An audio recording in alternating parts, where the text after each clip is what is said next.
are doing this, how it will be helpful. So this model basically help us to know structural design of the school. Through this design, we have understood that there are various elements that are working inside. So it will give us the in-depth knowledge of all the elements. So in order to understand how and what elements is working properly, either it is working properly or not.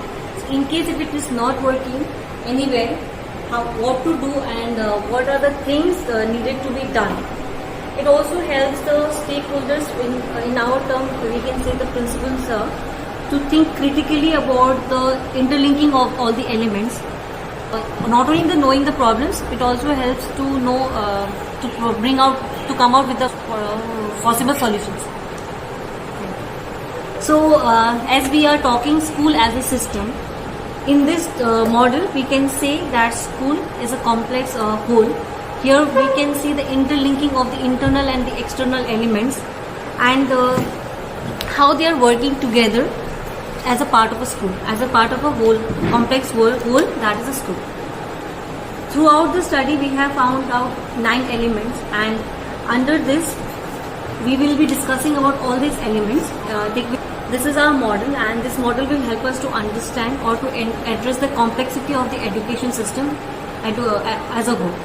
So as we have, I have told you, there are various elements and they are interconnected.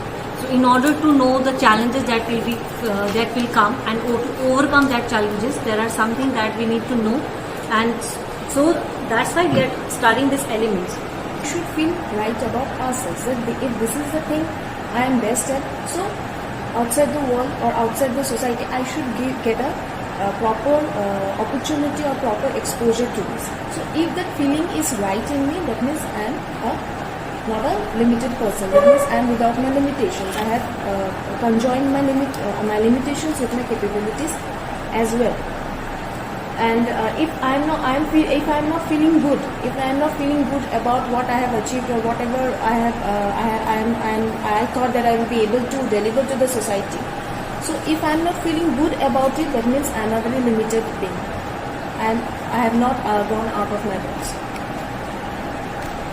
So talking about from the system perspective, here basically when being into a system we have some limitation, and in the first stage we are getting aware of the limitation that we have, that is within the parameter that the existing structure will give us. So here, as we can say, it becomes a challenge to know the limitation and to think. Now moving to the second stage, we'll move to the second stage where we'll deal with the challenges. So this is all about the system. Actually, we called school as a system because as we know that in system there are different elements are there. So in school also there are different elements are there, and all the elements must be work together. Okay, and these there must be some interconnecting network must be there between the, if you want to understand this concept from the school point of view, like in a system there are some interior and the exterior things are there. So there must be some interacting, that is interconnecting network must be there. And why we called it's a complex system, because it is not like that the internal things are there. There are many elements are there which are external. So that's why, and in a system we know that there are certain parameters are there. So like in school also there are different things are there. That's why we called school as a system one. Why? Because it has a complex whole. So this model will help us to know the complexity of the education as a system. As a system.